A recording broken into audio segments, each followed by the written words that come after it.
Alors l'unité des chrétiens, elle est voulue par le Christ, comme en témoigne sa prière sacerdotale à son Père après la scène.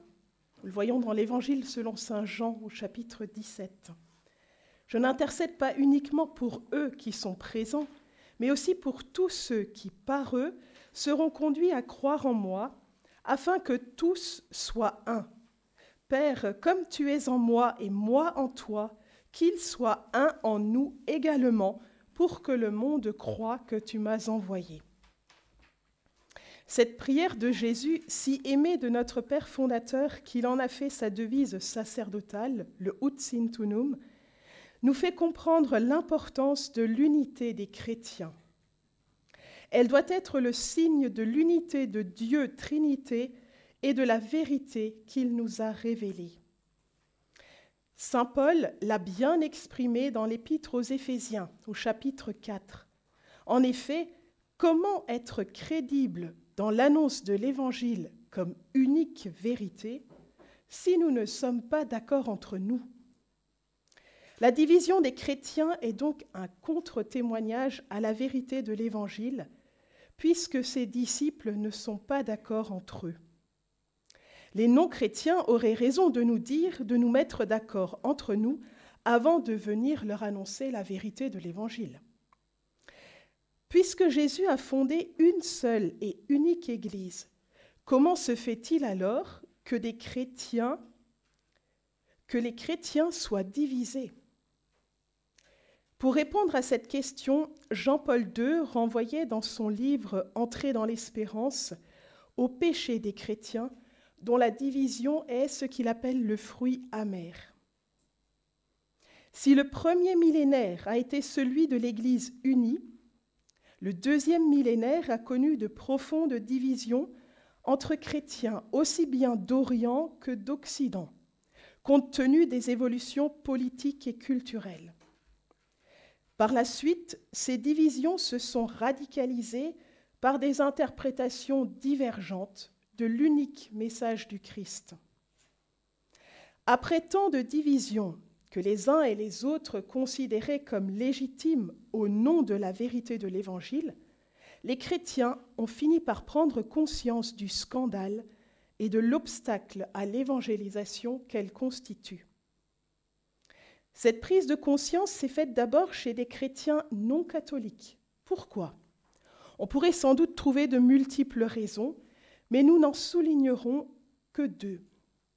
D'une part, ce sont sans doute les nombreuses divisions entre non-catholiques eux-mêmes qui leur ont permis de prendre davantage conscience de la nécessité de s'unir pour avoir un témoignage missionnaire plus crédible.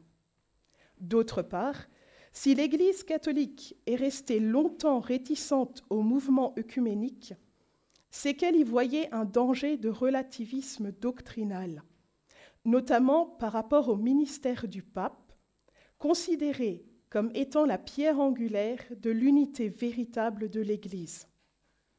De fait, les catholiques considéraient que l'unité ne pouvait se faire que par le retour des chrétiens séparés à l'unité avec le pape qu'ils avaient perdue au cours de l'histoire. Le Concile Vatican II a donné un élan nouveau à l'écuménisme. Dans son décret sur l'écuménisme, Unitatis Redintegratio, largement cité par Jean-Paul II dans son encyclique Ut Unum Sint, il a redonné les orientations et les principes d'un véritable œcuménisme. Donc en 3 parties, nous allons voir l'unité dans la conception du Concile Vatican II, ensuite le rôle essentiel et incontournable de l'évêque de Rome, et puis pour finir les autres fondamentaux pour arriver à cette unité. Donc l'unité dans la conception du Concile Vatican II. Il est important de rappeler que Jésus n'a fondé qu'une seule Église. Cette Église est, comme nous l'a rappelé tout à l'heure Sœur Gaëtane, une sainte catholique et apostolique. Cette Église est l'Église universelle. Et cette Église est organisée hiérarchiquement. Pierre le Rocher en est la tête, et il l'est en tant que successeur de l'apôtre Pierre, qui est aussi membre du collège des évêques qui succède aux 12 apôtres.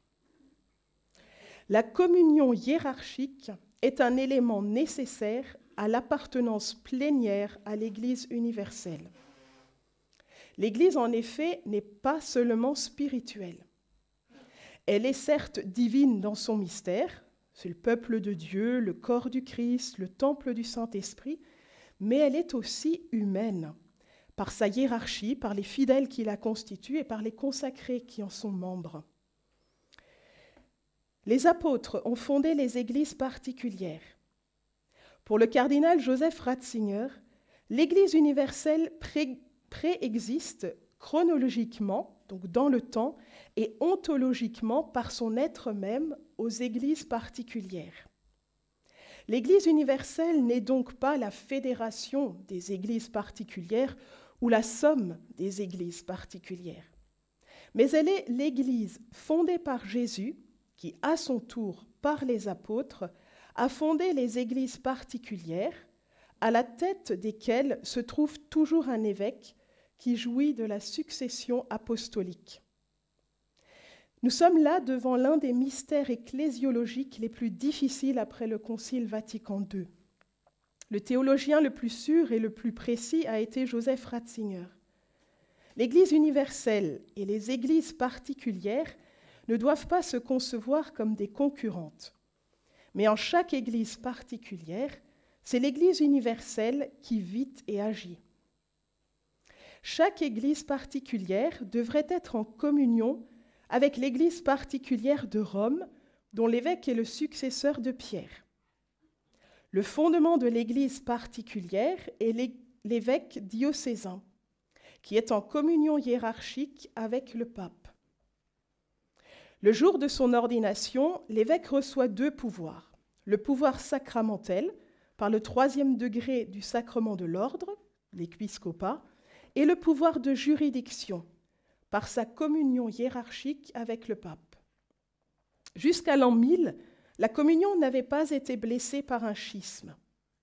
L'unité était une réalité, malgré des scandales et des péchés publics qu'il ne faut pas sous-estimer.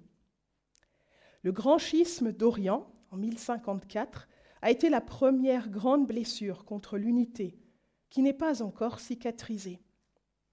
Ce schisme est grave, parce que des églises particulières, avec des évêques vrais successeurs des apôtres, se sont trouvées en dehors de la communion avec Rome. La crise de la Réforme, en 1517, dont nous avons parlé au Forum voilà 2 ans, a été une nouvelle et grave blessure. Des régions entières d'Allemagne et d'Europe du Nord sont passées au protestantisme. Les églises particulières d'Angleterre se sont également coupées de Rome. Avant le Concile Vatican II, plusieurs catholiques, pour ne pas dire le très grand nombre, comprenaient mal l'adage des pères « hors de l'Église, point de salut ». Ils identifiaient l'Église universelle à l'Église catholique et romaine, et donc ceux qui n'étaient pas membres de notre Église étaient hors de l'Église. Pouvait-on dire que les orthodoxes et les protestants ne faisaient pas partie de l'Église de Jésus ? Le mouvement œcuménique qui a précédé le Concile Vatican II a permis de nuancer cette assertion en s'appuyant sur l'ecclésiologie de communion. Nuancer ne signifie cependant pas relativiser.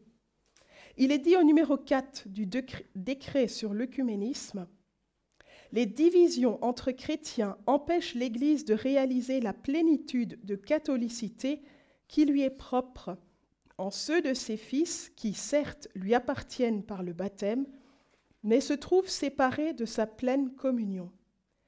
Bien plus, pour l'Église elle-même, il devient plus difficile d'exprimer sous tous ses aspects la plénitude de la catholicité dans la réalité même de la vie. »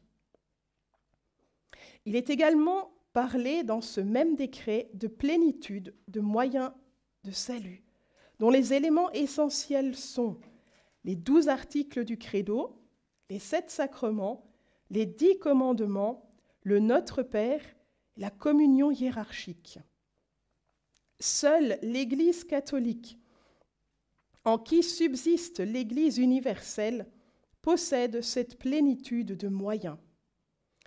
Cette question du subsistit in est difficile.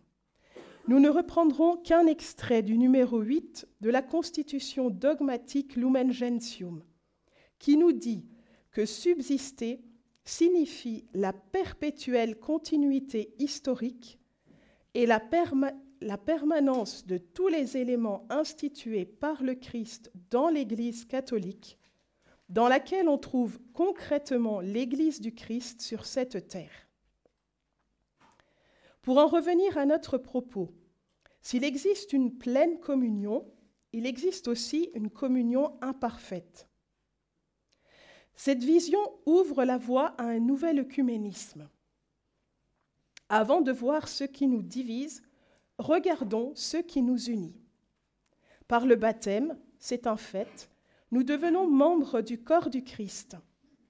Celui qui reçoit le baptême dans une église orthodoxe ou une église protestante reçoit un baptême valide. Il est chrétien du Christ. Il est donc notre frère et il n'est pas responsable de la division entre les églises particulières. Mais il n'est pas en pleine communion avec l'Église catholique. Nous devons comprendre la difficulté de nos frères séparés. Pensons à Oscar Cullmann, théologien luthérien, observateur au Concile Vatican II, grand ami de Paul VI, admirateur de Jean-Paul II. Il n'a pas compris le mystère du pape. Pourtant, il aimait Jésus, il aimait l'Église et il aimait le pape. C'est un mystère.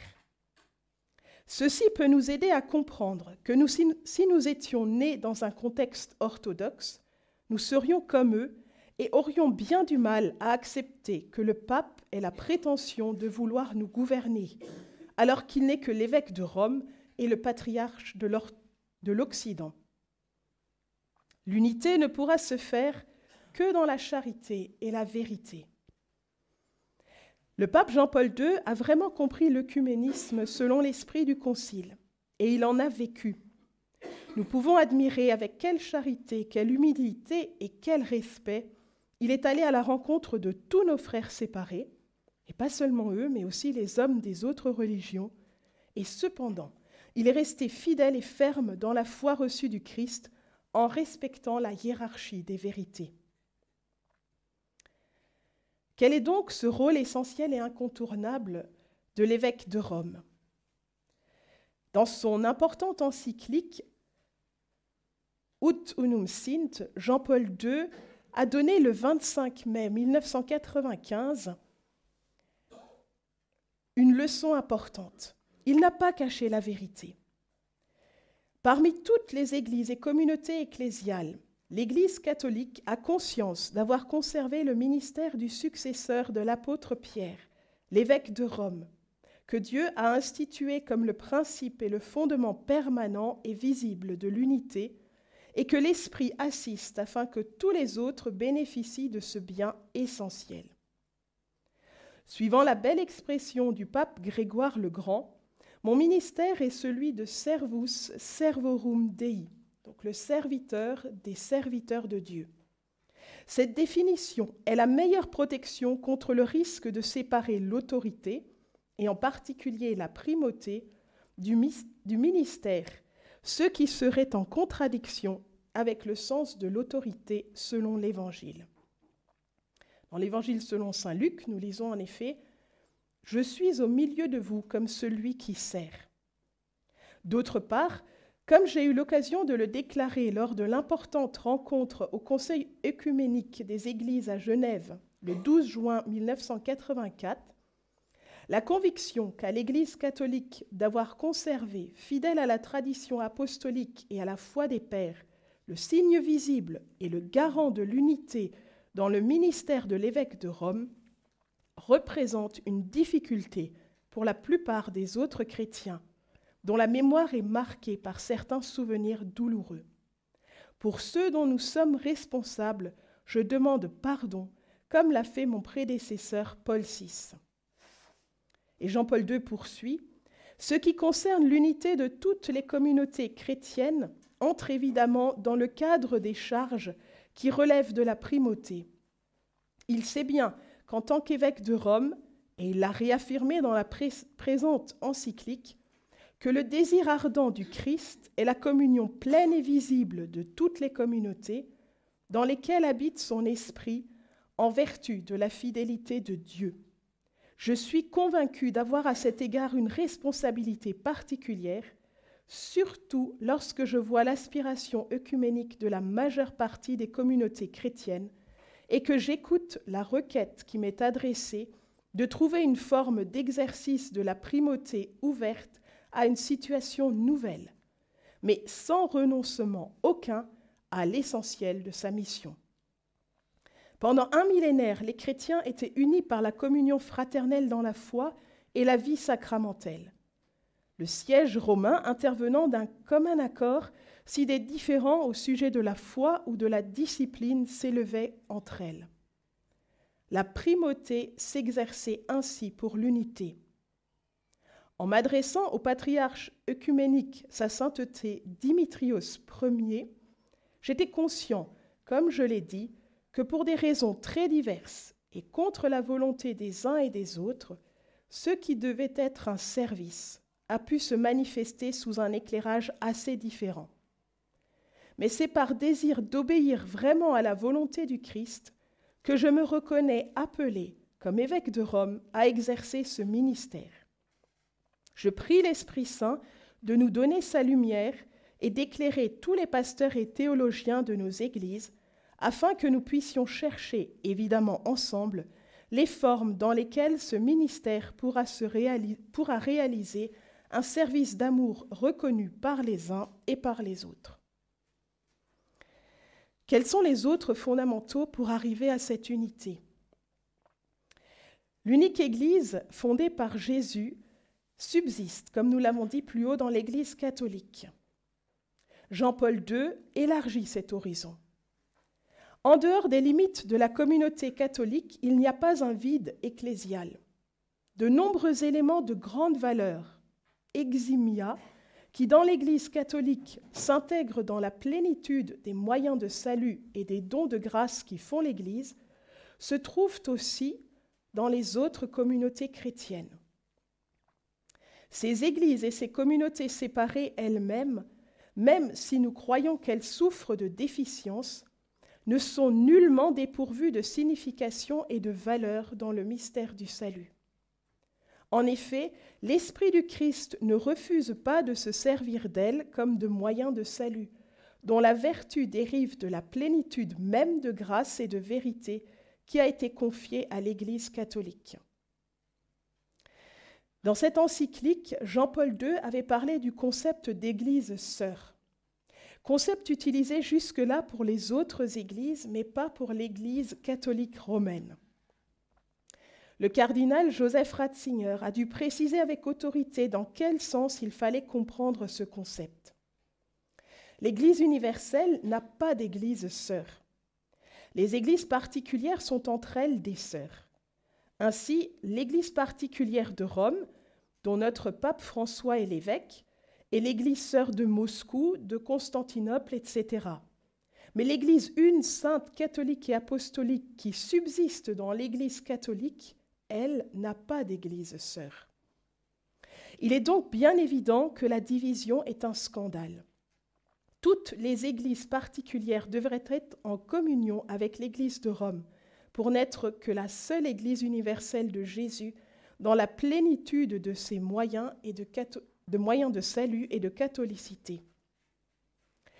L'unité ne peut se faire que par la pleine incorporation de tous les fidèles dans cette Église dont Pierre est la tête. Tous les chrétiens sont donc appelés à accueillir les vérités catholiques. Mais unité ne veut pas dire uniformité. Les églises gréco-catholiques ou certaines églises orientales possèdent le rite, la culture et la spiritualité orthodoxes, tout en étant unies au siège de Pierre et en partageant toutes les vérités de foi catholique. Il faut tenir compte de la hiérarchie des vérités. Certaines vérités sont plus importantes et plus prioritaires que d'autres en vue de l'unité. Il est important dans ce contexte d'aider nos frères à franchir des étapes et de laisser le temps nécessaire de mûrissement. Le Concile a beaucoup insisté sur la nécessité du dialogue. Comment pourrions-nous travailler à l'unité s'il n'y a pas cette volonté commune de s'écouter et de dialoguer ? Dans son encyclique, Jean-Paul II écrit « Il faut passer d'une position d'antagonisme et de conflit à une position où l'un et l'autre se reconnaissent mutuellement comme des partenaires. Quand on commence à dialoguer, chacune des parties doit présupposer une volonté de réconciliation chez son interlocuteur, une volonté d'unité dans la vérité. Grâce à ce dialogue, bien des préjugés sont tombés aujourd'hui et bien des points de divergence qui résidaient souvent dans une expression de foi mal comprise ont disparu. Ce dialogue doit commencer par la conversion du cœur, personnel et communautaire. Le Concile insiste aussi beaucoup sur la prière. Jean-Paul II y est revenu plusieurs fois dans son encyclique. La prière doit être l'âme de l'œcuménisme, et ce sera l'Esprit Saint qui fera le don de l'unité, car c'est lui qui peut transformer l'intérieur des cœurs et des esprits. La prière est essentielle, ainsi chaque année, la semaine de prière pour l'unité des chrétiens doit nous stimuler à nouveau. Le Concile demande enfin de se méfier d'un faux irénisme, qui est un état d'esprit qui, pour faire la communion à tout prix, veut ignorer tout ce qui nous divise et fonder l'unité sur le plus petit dénominateur commun. Le Saint-Père le dit bien, l'unité voulue par Dieu ne peut se réaliser que dans l'adhésion commune à la totalité du contenu révélé de la foi. En matière de foi, le compromis est en contradiction avec Dieu qui est vérité. Les problèmes que l'on ne peut pas voir, que l'on ne veut pas voir et que l'on veut considérer comme peu importants par rapport à l'unité, qui ne sont donc pas résolus aujourd'hui, ressurgiront plus tard et provoqueront de nouvelles divisions. Répétons-le, il ne peut y avoir d'unité que dans la vérité. Ce point est très important, surtout en nos temps actuels. C'est l'unité dans la foi qui fait l'unité en profondeur et qui est seule possible. Nous ne pouvons pas être unis si nous ne croyons pas la même chose de l'Évangile. Ce bref rappel de la situation nous aide à mieux comprendre l'œuvre œcuménique immense qui doit être réalisée pour retrouver l'unité de l'Église du Christ. Nous ne pouvons que souhaiter que nous ayons soif de l'unité des chrétiens. Ne soyons cependant pas autoréférents, n'ayons pas la prétention d'avoir réponse à tout, mais soyons conscients que nos frères d'autres confessions peuvent nous apporter quelque chose. Pensons à la fidélité à la lecture de la parole de Dieu chez les protestants ou le sens de l'adoration chez les orthodoxes. Pour obtenir des grâces d'unité, mettons en application ce que notre Père fondateur, le Père Lucien Marie d'Or, n'a cessé de nous répéter. Exprimez-vous et soyez détachés. Enrichissez-vous des idées des autres. La réconciliation ne peut être l'œuvre que de Dieu. Concluons donc par cette prière pour l'unité des chrétiens, composée par l'abbé Paul Couturier, qui avait pris cette intention urgente très à cœur. Seigneur Jésus, qui à la veille de mourir pour nous, a prié pour que tous tes disciples soient parfaitement un, comme toi en ton Père et ton Père en toi, fais-nous ressentir douloureusement l'infidélité de notre désunion. Donne-nous la loyauté de rejeter ceux qui se cachent en nous d'indifférence, de méfiance et même d'hostilité mutuelle. Accorde-nous de nous rencontrer tous en toi, afin que de nos âmes et de nos lèvres monte incessamment ta prière pour l'unité des chrétiens, telle que tu la veux, par les moyens que tu veux. En toi qui es la charité parfaite, fais-nous trouver la voie qui conduit à l'unité, dans l'obéissance à ton amour et à ta vérité.